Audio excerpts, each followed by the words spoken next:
Hi friends. ఇప్పుడే శబ్దం movie చూడడం జరిగింది. సినిమా ఎలా ఉందో తెలుసుకున్నారండి. స్టోరీ: హీరో పేరు వ్యూమ. తను ఒక గోస్ట్ ఇన్వెస్టిగేటర్.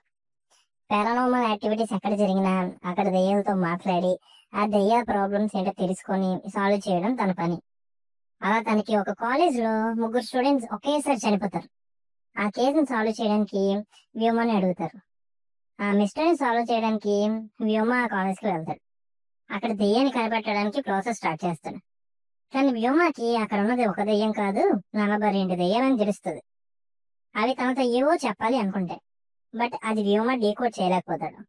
అసలు ఆ 42 దెయ్యాల స్టోరీ ఏంటి, వ్యోమకి ఆ దెయ్యాలు ఏం చెప్పాలి అనుకుంటున్నాయి, దాన్ని వ్యోమ డీకోడ్ చేశాడా లేదా, ఆ దెయ్యాల స్టోరీ ఏంటో తెలుసుకున్నాను లేదా అనేది స్టోరీ. ఆది పెన్సెట్టి ఒక మంచి యాక్టర్.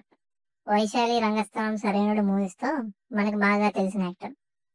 ఈ మూవీలో కూడా తన మేనరిజమ్స్ తో బాగా యాక్ట్ చేశారు. లక్ష్మీ మీనన్ తనకిచ్చిన రోల్లో బాగా పర్ఫామ్ చేశారు.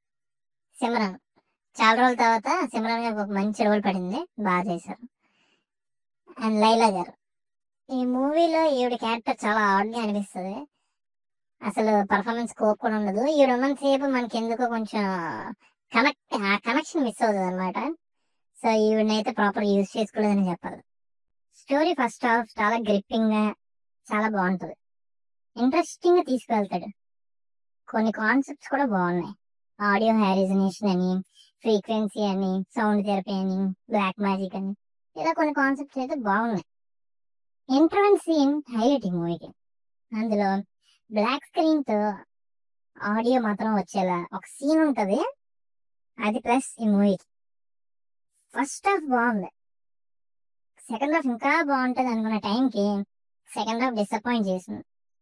ఎక్కడ హై మూమెంట్స్ ఉండవు, స్టోరీని ఫుల్ డల్ చేస్తాడు, ఏవేవో కొత్త కాన్సెప్ట్స్ వస్తూ ఉంటాయి, చాలా బోరింగ్ అనిపిస్తుంది.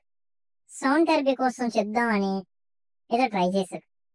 సౌండ్ ఒకరిని ట్రీట్ చేయగలదు, ఇరిటేషన్ తెప్పించగలదు, చంపేయగలదు అనేది ఒక గుడ్ పాయింట్.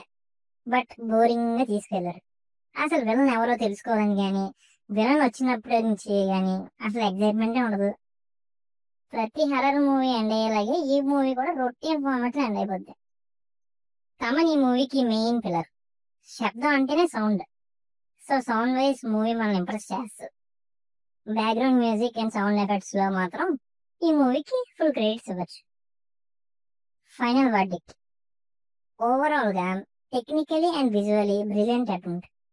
తమన్ ఇచ్చిన బీజిఎం అండ్ సౌండ్ ఎఫెక్ట్స్ చేసిన వాళ్ళకి అవార్డు ఇవ్వచ్చు. ఓన్లీ సౌండ్ తో ఒక మంచి ఎక్స్పీరియన్స్ ఉన్న ఓవరాల్ గా బిలో యావరేజ్ ఉంటుంది.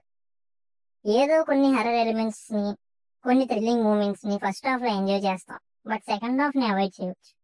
ఓవరాల్ గా good first half and first second half తో ఈ మూవీ బిలో యావరేజ్ ఉంటాయి.